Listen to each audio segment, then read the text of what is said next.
Herkese merhaba. Bugün yine bir kendin yap mini torna tezgahı projesiyle karşınızdayım. Projeye geçmeden önce hemen hatırlatmalarımı yapmak istiyorum. Kanalımın bir tane Instagram hesabı var. Bu Instagram hesabını takip ederseniz ayrıca bütçeniz doğrultusunda kanalımın katıl butonuna tıklayarak bana destek olursanız beni çok mutlu edersiniz. Bu ve benzeri projelere ihtiyaç duyanlar için de iletişim bilgilerim videonun açıklamalar kısmında yer alıyor. Merak edenler girip oradan bakabilirler. Şimdi gördüğünüz gibi ben torna tezgahının bütün bileşenlerini masanın üzerine yerleştirdim. Her torna tezgah projesinde olduğu gibi daha önce de söylemiştim, bunu dile getirmiştim. Her yaptığım tezgah bir öncekinden çok daha iyi oluyor. Bu kural bu tezgah için de geçerli. Bu torna tezgah projesinde burçlar ve miller yerine hassas taşlanmış yataklar ve doğrusal rulmanlar kullandım. Ayrıca yataklı rulman yerine de konik rulmanlar kullanmayı tercih ettim. Gövdeyi 20 milimetre çelik levhalardan inşa ettim ve arada destek malzemeleri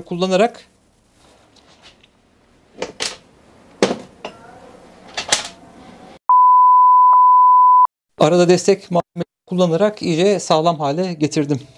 Bu tezgahta hemen şuradan notlarımdan bir kopya çekmek istiyorum. Toplamda 150 parçadan teşkil oluyor. Bu tezgahta ayrıca fener milini tezgahı topladıktan sonra son tornalamasını tezgah üzerinde yaparak bu fener milini de bu tezgaha göre sıfırlayacağız. Bu fener milinin bir önceki projelere göre kıyasladığımız zaman fener milinin delik olması. Zaten daha önceki yaptığım tezgahlarda aldığım en büyük eleştiri fener milinin delik olmamasıydı. Ama bu tezgahta delik olan bir fener mili kullanıyorum ki uzun parçaları da bu tezgahta eşleyebileceğiz. Ayrıca bu flanş üzerine faturasını her şeyini açtım ben kendi tornamda. Fener milinin üzerine tam olarak sıfır geçme ısıl işlemi uygulayarak geçirdim. Eğer ilerleyen dönemde merak edenler olursa bu işlemin nasıl yapıldığını da bir videosunu çekip size gösterebilirim. Bu tezgahta 80 milimetrelik Sanao ayna kullanmayı tercih ettim. Az önce de bahsettiğim gibi konik rulmanlar ve doğrusal rulmanlar kullandım. Fener mili bir önceki projelerden çok daha farklıydı. Bu şekilde çok daha düzgün iş çıkartabilecek bu fener milini yapmayı tercih ettim ve arkadan bu şekilde kendi somunuyla sıkılarak rulmanları birbirine yaklaştırarak daha rigid bir yapı haline alıyor. Tezgahta alüminyum volan kullanmayı tercih ettim. Ayrıca burada görmüş olduğunuz gibi farklı çaplarda iki kasnak kullanarak motor tarafında alüminyum, fener mili tarafında ise poliamit bir kasnak kullandım. 8'lik kayışta da bu gücü motordan fener miline aktarmayı hedefledim. Bu tezgahta 3 yollu bir kalemlik kullanmayı tercih ettim. Gördüğünüz üzere 10 veya 12 milimetrelik kater ve kalemleri kolayca kavrayabilecek güçte bir kalemlik oldu. Bu tezgahta 80 milimetrelik Sanao aynı kullanmayı tercih ettim. Az önce bahsettiğim gibi konik rulmanlar ve doğrusal rulmanlar kullandım. Fener mili bir önceki projelerden çok daha farklıydı. Bu şekilde çok daha düzgün işaret edecek bu fener milini yapmayı tercih ettim. Ardından bu şekilde kendi sonunu sıkarak bu tezgahta 80 milimetrelik Sanao aynı kullanmayı tercih ettim. Az önce bahsettiğim gibi konik rulmanlar ve doğrusal rulmanlar kullandım. Fener mili bir önceki projelerden çok daha farklıydı. Bu şekilde çok daha düzgün işaret edecek bu fener milini yapmayı tercih ettim. Ardından bu şekilde kendi sonunu sıkarak rulmanları birbirine yaklaştırarak daha rigid bir yapı haline alıyor. Bununla beraber tezgahta kullandığım gövdede 20 mm kalın çelik levhalar kullandım. Araya da destek bağlantıları yaparak olabildiğince rigid bir yapı elde etmeye çalıştım ben. Motor bağlantısı için yine demir profil kullandım. Motor bu arkadaki profilin üzerinde biniyor. Burada 3 mm sacdan ön ve arka kapakları mevcut bunun. Boyama işlemi bittikten sonra kapaklarını kapatacağız.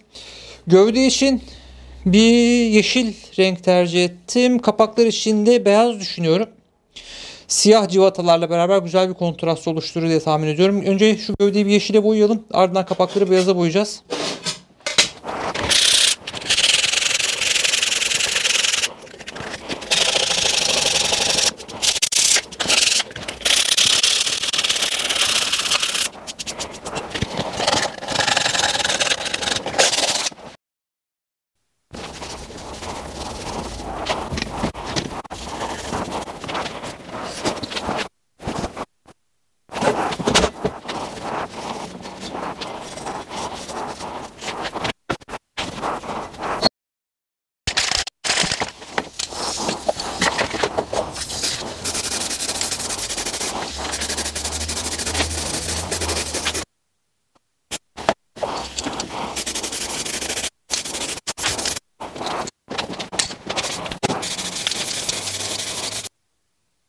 Boya kurudu. Kapakları beyaza, gövdeyi yeşile boyamayı uygun gördüm. Öndeki rulman için gövdenin üzerinde kendi arka dayaması var, ancak arka rulman için bir kapak yok. Ayar yapabilmek için böyle bir sistem uygun gördüm ben. Şöyle bir kapağı içten bağlayarak rulmanın içeri kaçmasını engelleyeceğiz. İlk başta onu bir monte edelim. Ondan sonra rulmanların dış kapaklarını takarız.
Nihayet tezgahı bitirebildim.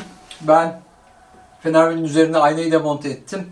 Birazdan hem pirinç hem de çelik malzemenin tornalanmasını deneyeceğiz. Zaten az önce de izlediniz. Aslında fenermeli flanşının faturasını açarken torna tezgahının çok düzgün çalıştığını fark edebiliyoruz. Ama yine de aynaya bağladıktan sonra bir parça üzerine tornalama yaparsak nasıl sonuç elde edeceğimizi merak ediyorum.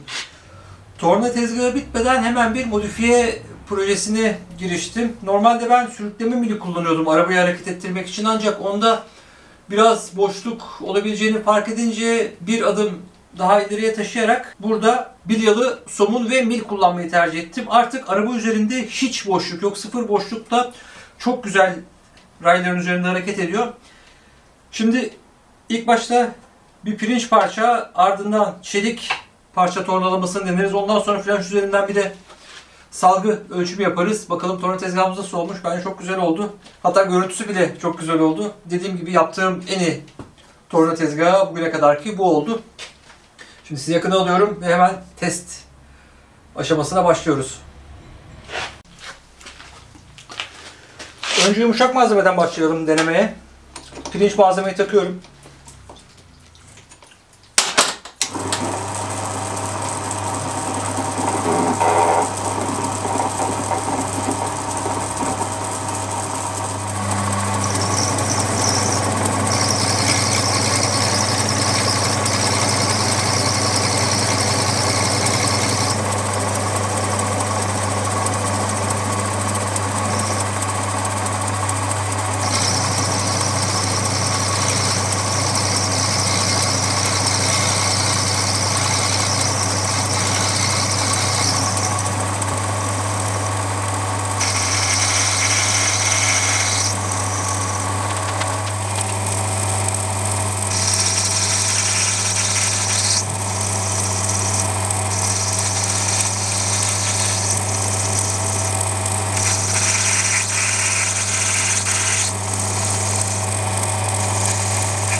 Müthiş bir torna tezgahını daha burada sonlandırdım. Bence çok güzel oldu.